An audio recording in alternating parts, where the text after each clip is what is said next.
You were smiling before. Don't stop just because you're in the chair. Okay. Then the second one is... My name is Sandra, and I embraced Islam 10 years ago at the age of 31. I was born in Colombia, and I was born into a Catholic family. Since a very young age, I was very involved in the church, and especially in the choirs. At the age of 6, I started singing in all the Christmas events and Easter events, and I was pretty much into it. And that's how my life developed. I was very close to the church, especially anything that had to be with music, I was into it. I joined a choir, a children's choir, and I was being always active in the church. So when I finished my high school, I realized the love I had for music, and I wanted to move forward to it. And I knew I had a very, very strong potential as a singer. I had been done a lot of solo singing in classical repertoire. I was very much involved in a lot of Colombian level musical performances. So I joined the musical program to develop myself as an opera singer. And I finished my career as an opera singer in Colombia. Then I moved to Austria. I was accepted to enter in the Vienna Conservatory. And then I was exposed for the first time to what the real life of music was. I was very, very dedicated in my music, but I was always feeling an emptiness in me. Of course, I moved alone. I went by myself, and I was living with friends. But always my family was not there, so I would always feel like I had the voice of my family and telling me, keep connected to your faith. So I remember every day going through the conservatory, I will stop and I will go and enter into the church. And I remember my impression going inside and seeing all these statues and seeing people mainly with white hair. You would rarely see young people there. Although the places were amazing, it was really like a piece of art, but there was no soul inside of them. But I just wanted to keep connected to my family and to what I was as a child, connected to the church. So I will keep on going. And I remember going inside the church and feeling like, okay, there's this Mary looks beautiful today. Let's put a candle here and make a prayer here. And the next day I will go to another church, and maybe it was a church with the name of a saint. So I will go and pray to the saint. And it was just, starting to feel like it's really confusing. When you are out of the environment where you are grown, you start to make your questions and start to think outside of the box. And as much as I wanted to keep connected to God, because that's how I was raised, I was feeling there were many things that were not clear to me, and there were many questions that were opening up, and I wanted to understand. But I knew since the beginning that I arrived to Austria that once I would finish my degree, I wouldn't like to stay there. I felt like I was completing my degree to please my family. I grew up feeling that I wanted to please everybody, and I felt that with my singing I made many people happy. I could bring peace. I could make a religious event, a wedding, beautiful. Sometimes after the wedding, people wouldn't say how nice the priest spoke, but how beautiful the music was. It was like music was the center of the faith. Like people were going to the church looking to being satisfied with the music.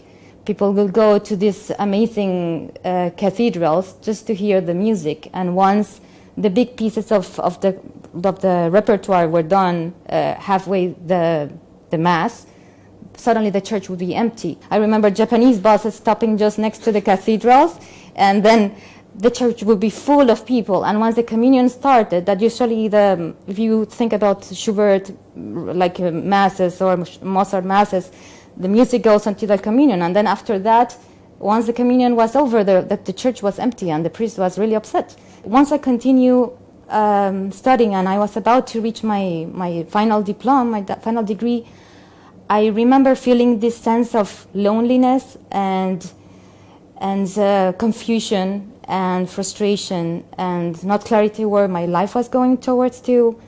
I was raised to be somebody helpful in the society, very caring, very loving. My family has done amazing charity work, and I grew up with all that. And then I would see how the behavior of people in the music world was the opposite, an environment of one pushing the other one or doing things that were not right in order to show or to glow. And I couldn't see myself doing that. It was very difficult because I knew there was a big expectation behind what I was doing. So I remember very well, maybe 2 months before finishing my degree, and going, like, it was late, and I remember this prayer I did. And that day, I felt for the first time I'm not praying to a saint or to the Virgin or to Jesus. I felt I was praying with the real, truly God. And I was saying, please guide me. I'm completely lost. I don't know what I should do with my life. So please, please guide me. And it was a very truly do a prayer for guidance. And I had the opportunity at that moment either to go to Spain and join an aunt, or to apply to move as an immigrant to Canada. I applied, and it was amazing. After 3 months, just at the moment of my degree being finished, I got the acceptance to move to Canada. So I felt this is a clear sign. I should go there. Canada is an amazing place because it's very multicultural. I had the opportunity to see people from many places that I never had the opportunity before in my country or in Australia, just studying. And I got in touch with Muslims, and at an event, a multicultural event. And there they start asking me about my faith. I felt I have to be strong, and I know I have my doubts, but this is who I am. So I would try to repeat what I was raised up having to say.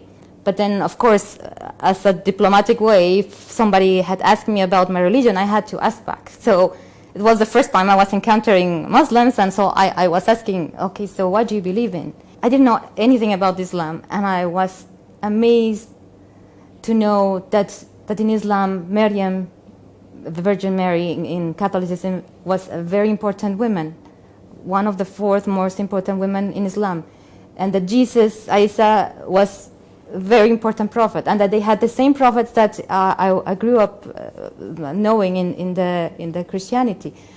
So I didn't know that. So I was really mesmerized. I felt like we are so close. I didn't know. I just heard always from the news, these people are doing things that are wrong. So I started to want to know more about Islam. I remember going to the priest in the university and asking him, what do you think about these questions I have? And I felt there was no answer. And then if I would go to Islam, I would see like it's so clear and pure, and everything is there. It's so close, but it completely started to answer all my questions. So Ramadan was coming soon. Very blessed to be invited to a mosque for an iftar, and it was going to be Taraweeh after. And since the communities are small, people will come for the iftar, and then they will stay until the prayer of Taraweeh. So I remember going for the iftar, and I remember how these ladies who had been fasting for a whole day would give me food first, and I was like very impressed how people were not just jumping, they were doing a prayer before eating. And then I saw for the first time the prayer of Islam, and it was the most beautiful thing I had encountered until the moment, to see how people were all standing in lines and doing the same movements at the same time, and then to hear the Quran for the first time for me was like a kinesthetic experience. I remember feeling like I was embraced, and it was something really out of this world. I felt I need to listen more of these, and I need to know more about this religion, because I really love how it looks and how it feels. It was for me that really the spirituality was there, and I wanted more of it. And then I had the opportunity to compare both, and for me it was clear that what really the connection with the only God was in this Islam. So once I came back from Colombia, I had to do my shahada. That was for me. It was for me very clear. It took more or less like a year or like less than a year. But then it was just the beginning. You know, you need to learn so many steps, and you need to give yourself time. And of course, I didn't tell my family right away. I started chatting with them, especially with my brother who was present in Canada, then my parents over the phone. I would just throw questions. And then, of course, they start seeing that there was something happening with me because I was making questions that I didn't do. And see, Jesus, did you know that Jesus is so important in Islam, but he's a prophet? Did you know that God doesn't have to die to forgive us? It's everybody's responsibility to perform in this life to gain heaven. It's not granted that because somebody does something for you, that means that you're going to go to heaven. Like, it's really up to each one. So they started to see that I was questioning myself, and in my path I was questioning them. So, but it took me a year to tell them about my conversion. And once I told them, which for them was almost like, at that point, my brother already knew, because he would see me, and I was, going to the Islamic centers and meeting with people. And so he saw, obviously, my change.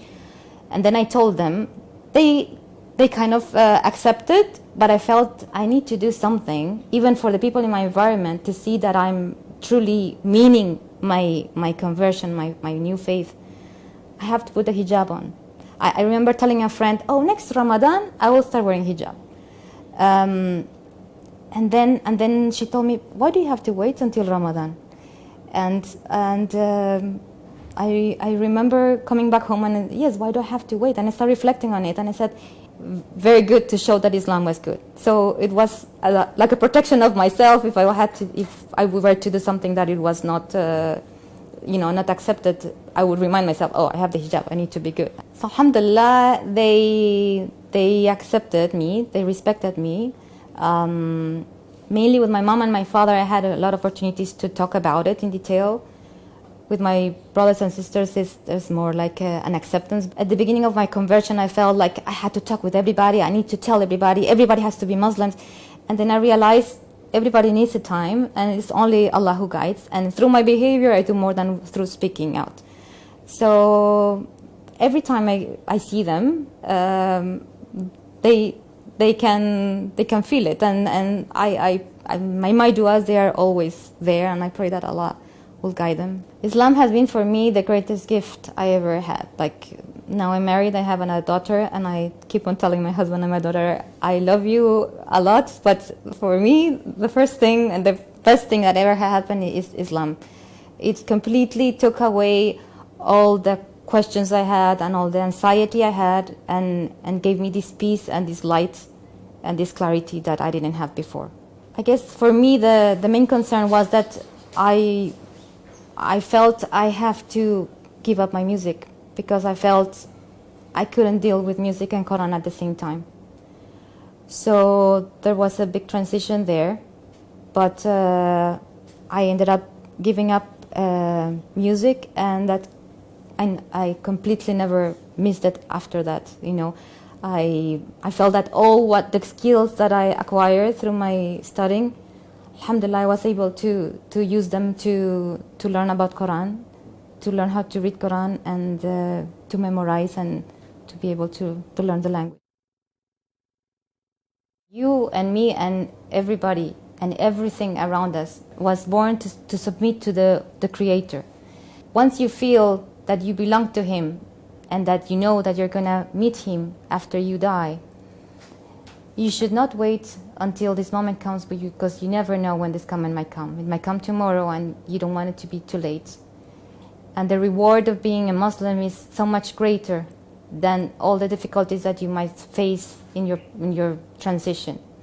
It is actually very, very easy if you hold yourself to Allah, and He will make everything easy for you. Just put your trust there. He will make the path for you. Sincere prayer to Him from the deepest place in your heart, and that will bring the clarity, and that will give you the strength that you need in order to make your decision.